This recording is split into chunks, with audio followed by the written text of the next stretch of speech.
जय विश्ववंत। संपूर्ण श्री रामायण कथा हिंदुओं, ये अयोध्या कांड चल रहा है और अयोध्या कांड में अयोध्या का ही कांड इस समय पर चालू है।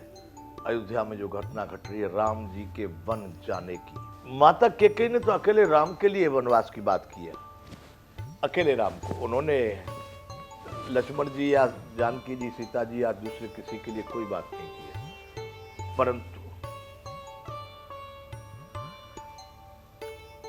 माता कैकेयी को समझाने वाली बहुत सारी ब्राह्मणी गई थी, उनकी प्रिय सहेली थी। उन्होंने सब समझाया। उन्होंने भी कहा था कि कैकेयी तुम जो सोच रही हो वैसा नहीं होगा। होगा क्या? किसी की प्रिय संग परिहरे लखन की रही हैं धाम। सीता क्या अपने पति का साथ छोड़ देगी? लक्ष्मण क्या अयोध्या में रहेंगे? तो ये दो बात यहां पर अभी चल रही है। तीसरी बात कही थी, राज के भूजग भरतपुर नृपक जिये बिनु राम। भरत भी राज्य नहीं करेंगे, राजा भी नहीं जिएंगे। चारों बातें उनकी बिल्कुल सही थी। अब तक ये दो बातें यहां पर सत्य हो रही हैं कि सीता जी ने किसी भी स्थिति में अयोध्या में रहना स्वीकार नहीं किया और राम जी के साथ चलने के लिए वो विवश करती है। राम जी अंत में उनको कह देते हैं कि भाई ठीक है, आप भी अब ज्यादा देर नहीं लगाओ, चलने की तैयारी करो। सीता जी भी प्रसन्न होकर के राम जी के साथ चलने की तैयारी कर दी है। निकलते हैं राम और सीता। जब तब तक लक्ष्मण जी सामने आ जाते हैं और लक्ष्मण जी सामने आकर के देह गेह सब सन तृण तोरे, शरीर से घर से किसी से संबंध से कुछ लेना देना नहीं, केवल राम ही में रमण करते हुए लक्ष्मण जी सामने आके कहते हैं, राम जी ने उनको समझाया है कि भैया भरत भवन भरत रिपुसूदन नाही, राव वृद्ध मम दुख मन माही। यहाँ पर लक्ष्मण और शत्रुघ्न भी नहीं है, भरत और शत्रुघ्न भी नहीं है, राजा भी वृद्ध है।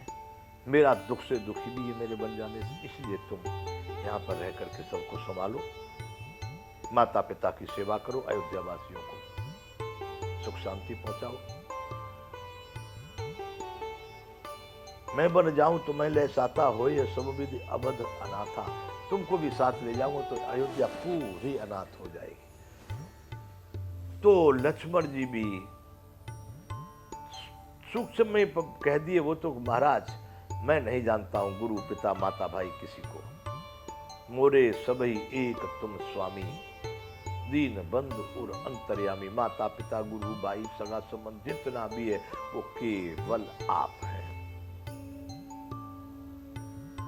और फिर आप स्वामी हैं, मैं सेवक हूं। अगर मुझे छोड़ भी देते तो मेरी बस क्या चलेगा, छोड़ सकते हो। जब इतना वचन उन्होंने निर्णयात्मक भाषा बोल दी लक्ष्मण जी ने कि आप स्वामी हैं, छोड़ सकते हैं, लेकिन राम जी समझ गए कि छोड़ना बड़ा घातक होगा इनको। इसलिए राम जी ने भी फिर लक्ष्मण जी से कह दिया कि जाओ,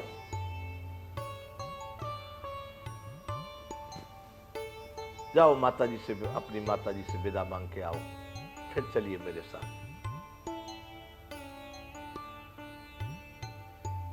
इतना सुनकर लक्ष्मण जी तो प्रसन्न हुए और माता के पास पहुंच गए। माता को जाकर के माता कुछ ऐसा उदास मन देख करके पूछती है, तो सारी कहानी उन्होंने बताई जो स्थिति अयोध्या में हुई। देख करके वो भी बड़ी परेशान हो गई। कैकेयी को दोष दिया है मन में। फिर उन्होंने लक्ष्मण जी से कहा है,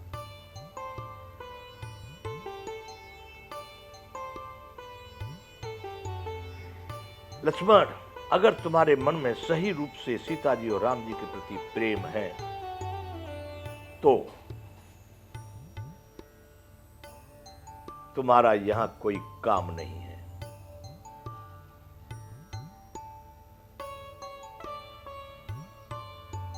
तात तुम्हार मात वैदेही, पिता राम सब भांत स्नेही।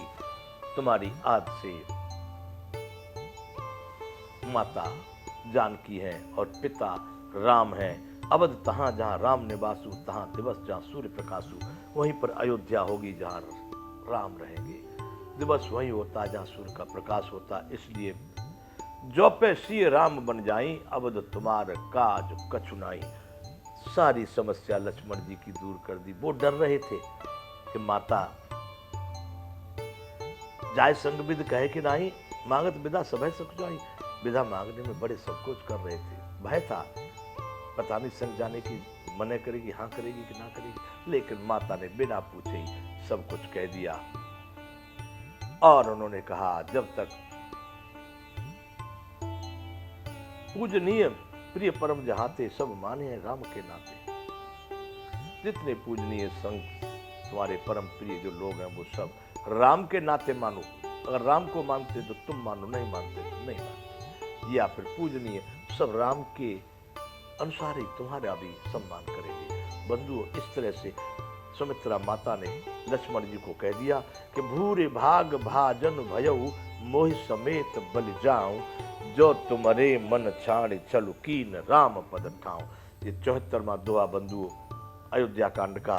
मैं बलिहारी जाते हुए पुत्र, मेरे समेत तुम बड़े ही सौभाग्य के पात्र हुए। तुम बड़े मोहि समेत बल जाओ, मेरे साथ में तुम भी बड़े सौभाग्यशाली हो जो तुम्हारे चित्त में छल छोड़ करके श्री राम जी के चरणों में स्थान प्राप्त किया है। तुम बड़े भाग्यशाली हो, मैं भी भाग्यशाली हूं। अरे जो राम का हो गया वो सब काम का हो गया। बस 74वां दोहा बंधु अयोध्या कांड का यहाँ तक कल ये कथा हो चुकी है। अब यहाँ से आगे आज है। अरे पुत्रवती जुबती जग सोई, रघुपति भगत जास सुत होई। संसार में यही युवती, वही स्त्री पुत्रवती है जिसका पुत्र राम जी का सेवक हो, ऐसा यहाँ कहा गया है। नतर बाज भली बाध बेआनी, राम विमुख सुत ते हित हानि। नहीं तो बाज ही अच्छी है, पशु की बात उसका बयाना। माता प्रसूति होती है, माता के जब मनुष्य की कोई भी संतान होती है तो उसको प्रसूति कहते हैं। बयाना नहीं कहते वो फलानी औरत ब्याह गई, ऐसा शब्द नहीं बोलते। बयाना शब्द लगाते पशुओं के लिए, भाई गाय ब्याह गई, भैंस ब्याह गई। तो यहाँ पर गोस्वामी जी ऐसा शब्द लिखे हैं कि नतर बाज भली बाध बेआनी, राम विमुख सुत ते हित जानी। नहीं तो बाज ही अच्छी है, बाज कहते जिसकी कोई संतान हो। पशु की बात उसका बयाना, यानी पुत्र प्रसव करना व्यर्थ ही है, ऐसा सुमित्रा माता के रूप में वो लोग लिख रहे हैं यहाँ पर। तुम्हारे ही भाग राम बन जाही, दूसरे हेतु तात कछु नाही। तुम्हारे ही भाग्य से राम जी बन को जा रहे हैं, हे तात दूसरा कोई भी कारण नहीं है। सकल सुकृत कर बड़ फल एहू, राम सी पद सहज सनेहू। सभी पुण्यों का, सभी सुकृतों का बड़ा फल यही है, राम और सीता जी के चरणों में सदा ही प्रेम हो, स्वाभाविक प्रेम हो। ये सभी पुण्यों का फल है। बंधु, यहाँ पर तुम्हारे भाग राम बन जाए, दूसरे हेतु तात कछु नाई। कुछ गूढ़ ज्ञानी लोग अपनी अपनी बुद्धि लगाते हैं। यहाँ तो सीधा अर्थ होता है कि आपको सेवा का सौभाग्य मिल रहा है, आपका भाग्य है। राम जी होंगे तो आप अकेले यहाँ होंगे तो सेवा बट जाती, नौकर चाकर संतरी मंत्री तमाम और भी भाई सब सेवा में। अब आप अकेले करेंगे, तुम्हारा बड़ा भाग्य है। मेरा मानना यहाँ तक। लेकिन लोग कुछ कहते हैं कि लक्ष्मण जी शेष के अवतार थे, शेषनाग पर पृथ्वी का भार है, पृथ्वी पर पाप हो रहा है तो बड़ा वजन पड़ रहा है, पृथ्वी का पाप नष्ट होगा तो शेष का भार कम हो जाएगा। तो इसलिए लोग यहाँ पर लिख रहे हैं कि तुम्हारे ही भाग राम बन जाए, दूसरे हेतु तात कछु नाई। तुम्हारे भाग्य से ही जा रहे हैं, दूसरा कोई इसमें हेतु नहीं है। परंतु मैं ज्यादा गूढ़ ज्ञान में, रामायण में गूढ़ ज्ञान ज्यादा नहीं लगाता हूँ। शब्दों के अनुसार जो ठीक है वो ठीक है। राग रोष ईर्षा मधु कोहू, जन सपने इनके बस होहू। सकल प्रकार विकार बिहाई, मन क्रम वचन करे सेवकाई। यहाँ माता ने कहा है लक्ष्मण, राग रोष ईर्षा मद मोह इनके बस में स्वप्न में भी मत होना। सपने में भी आलस मत करना, किसी प्रकार की ईर्षा नहीं आनी चाहिए। राम के लिए हर पल तत्पर रहना सेवा में। सकल प्रकार विकार बिहाई, जितने प्रकार हैं विकारों के, जितने भी विकार हैं सबको छोड़ करके मन कर्म और वचन से आप राम की सेवा करना। तुम कहूं बन सब भांति सुपासु, संग पितु मातु राम सिय जासु। लक्ष्मण, तुम्हारे लिए तो वन सदैव सुपास यानी आराम का, विश्राम का, आनंद का जगह होगी। तुम्हारे लिए वन सदैव आनंदित होगा। कारण कि संग पितु मातु राम सिय जासु, तुम्हारे साथ में तुम्हारे माता पिता राम और सीता हैं, तुम्हारे ऊपर असर नहीं आने देंगे। इसलिए तुम्हारे लिए सदैव मंगलमय है वन।